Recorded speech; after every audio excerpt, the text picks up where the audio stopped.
আপনারা যদি শরিয়া কায়েম করতে না পারেন, ভবিষ্যৎ বাংলাদেশে যদি কোরআনকে আপনারা ক্ষমতায় নিতে না পারেন, এই আক্ষেপ এবং আফসোস কিয়ামত পর্যন্ত থেকেই যাবে।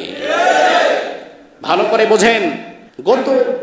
গতকাল কি আমার ফোনে একটা মেসেজ আসলো, কেউ কেড়ে নেবে না ইন্টারনেট ব্যবহারের স্বাধীনতা। জুলাই গণ অভ্যুত্থান দিবস উপলক্ষে 18 জুলাই পাচ্ছেন 1 GB ডাটা ফ্রি, মেয়াদ 5 দিন। এটা কি আপনারাও পেয়েছেন? মোটামুটি বাংলাদেশে যত গ্রাহক আছে এটা সবাই পেয়েছে। যাক, ভালো।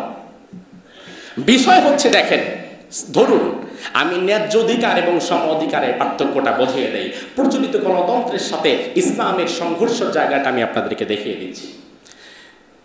এই যে 18 কোটি মানুষ বাংলাদেশে, ধরুন 18 কোটি মানুষ, 18 কোটি সিম। গভর্নমেন্ট সিদ্ধান্ত নিল গত বছর অটোমেটিক নেট বন্ধ হয়ে গেছিল, বন্ধ করে নাই, হয়ে গেছে। এখন এই বছর মানুষের মনে একটু আনন্দ ফুর্তি দেওয়ার জন্য, পূর্বের ব্যথা বেদনা ভুলিয়ে দেওয়ার জন্য 1 GB করে ডাটা আমাদের সবাইকে গভর্নমেন্টের পক্ষ থেকে হাদিয়া দেয়া হলো। যাক, 18 কোটি মানুষ, 18 কোটি সিম, সবাইকে 1 GB করে দিছে। এটা হয়ে গেছে সম অধিকার। এখন দেখেন বিষয়টা হচ্ছে 18 কোটি সিম যারা চালায়, এই 18 কোটি সিমের গ্রাহক যারা, তাদের সবারই কি এই নেট ব্যবহারের মাধ্যম আছে? সবার অ্যান্ড্রয়েড মোবাইল আছে নাকি বাটন ফোন কারো নাই? এখনো মানুষ বাটন ফোন চালায় কিনা? তো 18 কোটি মানুষের মধ্যে আপনি 10 কোটি অ্যান্ড্রয়েড ইউজার ধরেন, এখনো তো 8 কোটি মানুষ তারা অ্যান্ড্রয়েড ইউজার না, বাটন ফোন চালায়। তো তারা আপনার 1 GB নিয়ে কি খাবে? তারা আপনার সম অধিকারে পাইলটা কি? এরপরে ধরেন আবার 10 কোটির মধ্যে সবার এই 1 GB ব্যবহারের প্রয়োজন হয় না, কিন্তু আপনি তো সম অধিকারের ভিত্তিতে 18 কোটি মানুষকে 1 GB করে ভাগ করে দিলেন। এখন যে 8 কোটির মোবাইলই নাই, তাদেরকে তাকে মোবাইল দেওয়া দরকার ছিল। তাদেরকে আগে মোবাইল দেন, পরে ইন্টারনেট দেন। নয়তো গ্রামের কলিমউদ্দিন, রহিমউদ্দিন চাচা 1 GB ইন্টারনেট করবে কি? কিছুই করবে না। এটা হচ্ছে সম অধিকার। যার যা লাগবে না ওটাও দিবেন, যার লাগবে তো লাগবেই। আর ইসলাম বলে ন্যায্য অধিকার, অর্থাৎ ওই বেচারার তো মোবাইল নাই, আপনি যদি ইন্টারনেট দিতে চান আগে তার এই মোবাইল দিতে হবে, এটা যেন সে চালাতে পারে। অথবা সে তার মোবাইল যেটা আছে এখানে সে MB দিয়ে কিছুই করতে পারবে না, তাকে কিছু মিনিট দেন, সে একটু কথা বলুক, বা তাকে কিছু SMS দেন, সে তার প্রয়োজন সারুক। এটা হচ্ছে ন্যায্য অধিকার। যার যা লাগবে, যতটুকু লাগবে ওটা দেয়া ইসলাম বলে ইনসাফ, সুষম অধিকার। এটা হচ্ছে ন্যায্য অধিকার। আর গণতন্ত্র বলে সবাইরে একটা জিনিস সমানভাবে দিয়ে দাও, লাগলে লাগুক, না লাগলে না লাগুক, তাই আমার কি। এবার আপনাদের কাছে আমি জানতে চাই, যদি বিষয়টা আমি আপনাদের বোঝাতে পারি, তাহলে জবাব দেন তো, আপনারা কি সম অধিকার চান না ন্যায্য অধিকার চান? আসলেই কি চান, সম অধিকার না ন্যায্য অধিকার? সম অধিকারে কথা বলে তারা নারীদেরকে রাস্তায় বের করে যে আসো তোমাদেরকে সমান অধিকার দিয়ে দেই, অথচ ইসলাম সমান অধিকারে বিশ্বাস করে না। ইসলাম বলে ইনসাফ, ন্যায্য অধিকার। এজন্য আগামীর বাংলাদেশ সম অধিকারের ফেনা তুলে আর আগাবার দরকার নাই। আগামীর বাংলাদেশে যদি ইনসাফের সুশাসন কায়েম করতে চান, আগামীর বাংলাদেশে যদি ন্যায্য অধিকার প্রতিষ্ঠা করতে চান, প্রত্যেকের প্রয়োজন মাফিক চাহিদা যদি আমরা পূরণ করতে চাই, আমরা যদি শান্তি, শৃঙ্খলা, দুর্নীতি আর চাঁদাবাজি মুক্ত একটা শহর গড়তে চাই, তাহলে ইসলামকে ক্ষমতায় নিয়ে যাওয়া দরকার আছে না নাই? আল্লাহ সুবহানাহু ওয়া তাআলা সহজ কথাগুলো সহজে বোঝার তৌফিক আমাদেরকে দান করুন। ও মুসলমান, দেখো, নবীর স্ত্রী কোনোদিন সমকামিতার মধ্যে যায় নাই, নবীর স্ত্রী কোনোদিন পাপাচারে লিপ্ত হয় নাই। নবীর স্ত্রী শুধুমাত্র ওই পাপিষ্ঠদেরকে মৌন সমর্থন দেওয়ার কারণে আল্লাহ তাআলা গজবের মধ্যে যদি তাকেও ফেলে দেয়, তুমি আজকে যদি চাঁদাবাজ আর ধান্দাবাজকে সমর্থন দাও, তাহলে আল্লাহ তাআলার গজব আসলে তুমিও বাঁচবা না। তোমার বাঁচার তো সম্ভাবনাই নাই। নবীর স্ত্রীকে যদি আল্লাহ না বাঁচায়, তুমি কোথাকার কোন সলিমতি? নবীর স্ত্রীকেই তো আল্লাহ হেফাজত করে নাই।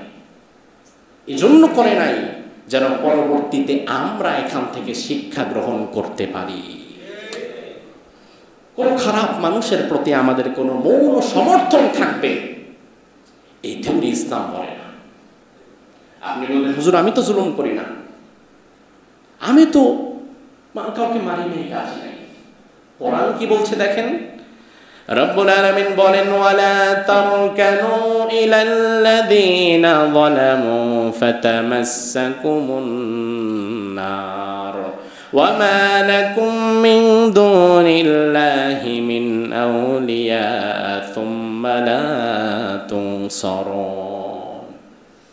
আর তোমরা কখনো জুলুম করবা না, জুলুমের ধারে কাছেও যাবে না, এবং যারা জুলুম করে তুমি তাদের সাথে ঘেঁষবাও না। অর্থাৎ যারা জুলুম করবে, চাঁদাবাজি করবে, লুটতরাজ করবে, তুমি তাদের সাথে চলাফেরাও করবা না। নয়তো আল্লাহ তাআলা যদি গজব দেয়, আযাব দেয়, ওই গজবের মধ্যে তুমি যদি তাদের সাথে থাকো তোমারও আল্লাহ দিয়ে দেবে। তুমি চাঁদাবাজি করো না, ঠিক আছে, তাহলে চাঁদাবাজের সমর্থন কিভাবে করো? আল্লাহ সুবহানাহু ওয়া তাআলা তো তোমাকে বলেছে জুলুম করা যাবে না, জুলুমের ধারে কাছে যাওয়া যাবে না, ঘেঁষাও যাবে না।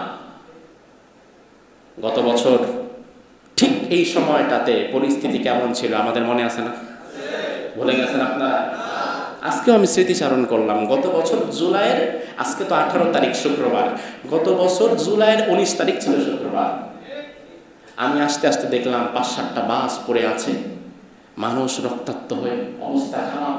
এর আগের দিন হয়তো ভয়াবহ সংঘর্ষ হয়েছে। সকালবেলা যখন আসছি এই দৃশ্য দেখে ভেতরটা তছনছ হয়ে গেছে। অনেকেই বলছিল হুজুর যে পরিমাণ শক্তভাবে গভর্নমেন্টটা হ্যান্ডেল করছে আর কেউ বাঁচতে পারবে না। তো ওই জুমায় আমার গতানুগতিক আলোচনার বিষয় ছিল আশুরা সম্পর্কে, এর আগের জুমায় মুহররম ছিল। তো আমি তৎক্ষণাৎ এই দৃশ্য দেখে আমার আলোচনার সাবজেক্ট আশুরা বাদ দিয়ে জুলুমের পরবর্তীতে প্রতিফল কি হবে সে বিষয় নিয়ে বজ্রকণ্ঠে এই মেম্বার থেকে এই দৃশ্য দেখার পরেও কথা বলেছিলাম। আপনারা ভুলে গেছেন? এরপরে জুমার পরে খাওয়া দাওয়া করার পরে দেখি প্রচন্ড গোলাগুলি, আর বের হওয়ার উপায় নাই। মাগরিব পর্যন্ত তো আমি মসজিদেই ছিলাম।